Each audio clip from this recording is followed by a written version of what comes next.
The following podcast was recorded at the ANZICS Safety and Quality Conference 2014, Rapid Response Teams. Anna Green, Alex Sridis and Robert Herkes talk about resourcing rapid response teams throughout Australasia.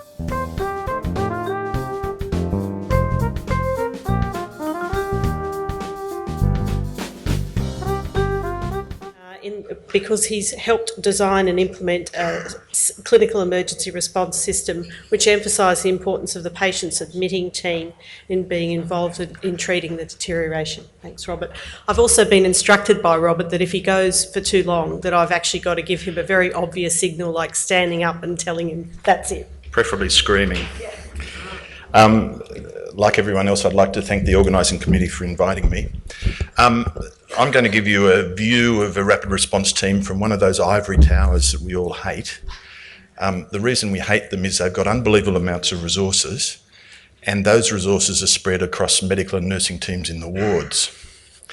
And when you go to put in a rapid response team in that sort of institution, the first thing an ICU director says is, how the hell am I going to resource this? And that's what happened at Prince Alfred. We looked at our hospital and said, first of all, before I go on, this is my caveat. What I'm going to describe suits our hospital. It may or may not suit your hospital. And every hospital has to design something that suits yourselves. And it depends on your governance, what your existing structures are, what the size and the staffing hospital is. Obviously, if you're a regional hospital with one doctor on and 10 nurses on at night, you can't have a big rapid response team. How the hospital works philosophically, whether there's evidence of problems at the moment, and I'll talk to you about the problems that we found at Prince Alfred, and therefore how much reform's needed, whether there are extra resources, and who there is that could carry the rapid response team load. Now, PA is an 800-bed tertiary or quaternary teaching hospital with a 48-bed ICU, so we're big.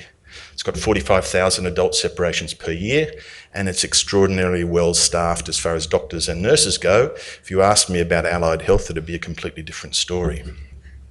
Now, there were a series of clinical incidents that worried us in the ICU and worried the hospital administration. And they revolved around the switchboard, where the paging system was just numeric. So you'd page a doctor or a senior nurse, and it wouldn't matter whether it was 6 o'clock in the morning to write tomorrow night's night sedation, or this afternoon's warfarin, or the fact the patient was crashing and hypotensive. There was no way for the nurse or the junior doctor to tell the senior doctor that. Our observation charts had been doctored, inverted commas, because at some stage one of the directors of nursing decided respiratory rate was a terrible thing and you wouldn't want that on a chart. So they took it off. There was no track and trigger. Junior staff, both medical and nursing, were unable to identify at times who to call. Junior staff felt unsupported in our surveys. The IMS reports, IMS is the Clinical Incident Monitoring System in New South Wales. It showed that some doctors were not acting on known deterioration. However, there was a well-working multidisciplinary cardiac arrest team, and the ward still wanted to own their own patients. They were their patients, not anyone else's. So there was a general agreement the hospital needed a rapid response team. And the hospital said to me, yeah, we'll give you a senior nurse. And that was the extra resource.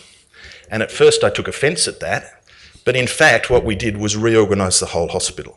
And actually the resource is everyone in the hospital. So we formed a committee. The committee had a direct report to the CEO, was given governance to rearrange the hospital however we needed. And that meant everything. We reorganised the cleaners, we reorganised the porters, we reorganised the switchboard, we reorganised the doctors and nurses. We went around every ward and wrote new escalation plans that escalated any problem to the doctor, the registrar only, on for that ward. And that had to be capable of working 24 hours a day, 7 days a week. We changed the cardiac arrest system. In the hospital, you used to ring 222 for a cardiac arrest. We changed that to 222 for a clinical emergency and a cardiac arrest. And those calls took priority over the switchboard, dumped all the other calls off the switchboard, and the doctors, or in some cases nurse practitioners who were on for the rapid response team, would get a page that said clinical emergency, Ward 9B, Bed 3, Mrs. Jones. and they were given 30 minutes to respond appropriately to that. There was a new observation chart with single triggers. All the medical and surgical registrars, basic trainees, went through a 2-day course in dealing with clinical emergencies on the ward. They were relieved of their pages for 2 days and had us yelling at them. There's an audit of all calls, and most importantly, the nurse that we managed to employ with the extra resource became a local champion. So one extra support nurse. Once we started the system, we discovered that the hospital was really severely understaffed at night time. So we rearranged the medical registrar rosters to give more medical registrar cover at night time. But there were no other extra resources. We could use everyone we liked, and we did. And we could change the hospital how we thought. Now, one of the important things about our system is the mantra, okay? So we had the first level of what everyone here would call a clinical review, we called a clinical emergency, and that's where the home team registrar reviews their own patient's deterioration, and they get 30 minutes to do that. If they don't do that, the call escalates onto an ICU Assist, which is where ICU comes out to help the home team with their patient's emergency. You notice it's the ward's patient, it's not the ICU's patient. And the cardiac arrest team remained the same. So our chart has mandatory triggering, but discretionary level. So if the nurse or the junior doctor who triggers a call thinks a patient's all right for 30 minutes, then they call for a clinical emergency and get their own registrar. If they think there's something worse than that, and then the patient needs to be seen within 10 minutes, they get asked for an ICU Assist for the ICU to come and assist them with their problem. Otherwise, they call a cardiac arrest. Now, the clinic emergency or the review is undertaken by the ward registrar. As I said, they have 30 minutes to do it. We reorganised reorganised the switchboard to escalate those calls. The switchboard also had discretionary power to change a clinical emergency call into an ICU Assist or a cardiac arrest. And when a junior nurse or a junior doctor rings the switchboard, if they sound completely out of their depth, the switchboard does escalate it, and mostly they've been right about their escalation. Each day, the ward clerks, we got the ward clerks on the wards to scan all the notes and the observation charts around any of the calls. They get scanned and emailed to the SIRS nurse, and she reviews every deterioration in the hospital to see that it was appropriately called and the review was appropriate. And also the SIRS nurse is able to escalate calls. We did a whole heap of communication with the staff. For instance, did you know 2/3 of our clinical emergency calls are outside hours, and Wednesday's the busiest day. An ICU Assist was undertaken by a senior ICU nurse and the ICU trainee registrar. They have 10 minutes to respond. If the patient continues to deteriorate, it goes on to a cardiac arrest, and the cardiac arrest stays as it was before with an ED nurse, an anaesthetic registrar, a cardiology registrar, an ICU registrar, and they must respond immediately. On some of these slides, we put out a newsletter every month that talks about issues for our clinical emergency response system. So, you know, graphing. One of the tendencies was for the nurses to write heart rates as absolute numbers rather than chart them, trying to get people to see that charting gives you a much better idea of what the hell's going on and what the trend is. And there was lots of ongoing audit and communication back to the staff, such as this, which was one of our newsletters. What are the current issues in SIRS? Unstable patient who was outside of SIRS criteria being transferred to the X-ray. What should have happened? What did happen? Now, this graph shows what's happened to our call rates. The lighter grey there is, the lighter grey is the clinical emergency rate. So we're doing 500 calls, the clinical emergency is having 500 calls a month at the moment. So that's up around 20 a day. Now there are 35 medical and nursing teams in the hospital. So those calls are spread over a lot of teams. As you can see, the ICU rate is, the ICU Assist rate has stayed around 2 to 3 a day. Now, one of the problems is you can get 4 or 5 calls concurrently, And if we didn't have a system where we were using all the resources of the hospital to respond to this, the ICU would have been buried long ago. Looking at calls per 1,000 case separations from the hospital, we're running about 160. I think Ken in his talk said when you get to 30 or 40, you can see a dose, 30 or 40 calls per 1,000 admissions, you can see a dose response at. We're way above that at the moment if you look at our clinical emergency calls or clinical review calls. Does it work?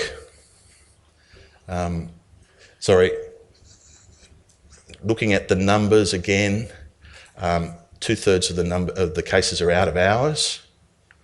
What are people called for? The most common call is for hypotension, and then tachypnea, and just people worried. All right.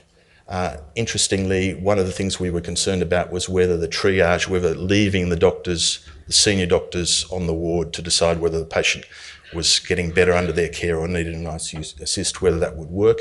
And in fact, it looks like people are selecting out sicker patients for the ICU Assist. So 2 criteria, 2 triggers for the same patient. 18% of those are being dealt with by the clinical review, and 34% by ICU. So it seems to be working, that they're being passed up to the ICU registrars. And short-term outcome, the bulk of patients, 71% of patients are stabilised on the ward, with in our case only 6.5% of patients needing to come to ICU. Who are the services that use this?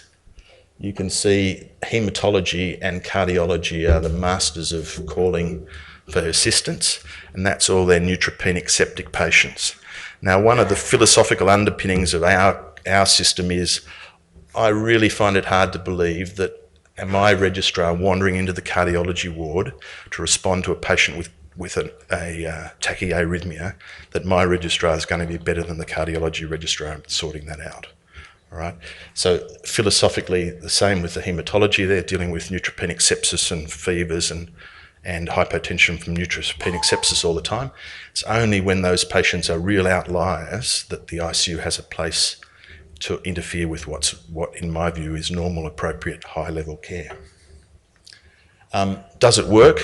Yes, it seems to work. This is the cardiac arrest rate with the roll-in and after the institution of our system at Prince Alfred, and looking at organisational factors.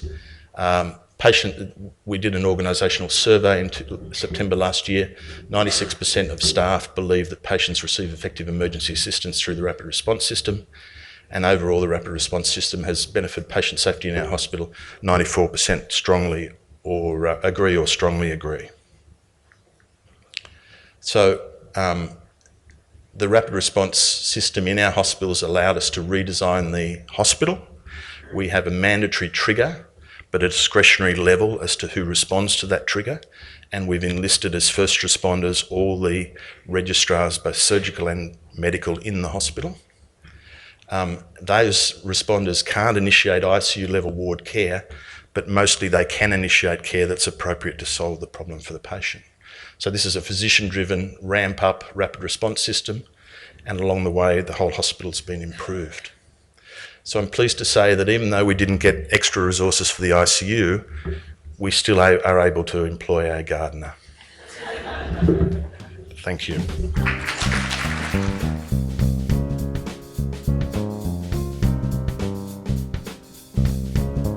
For more podcasts from ANZICS, go to anzics.com.au.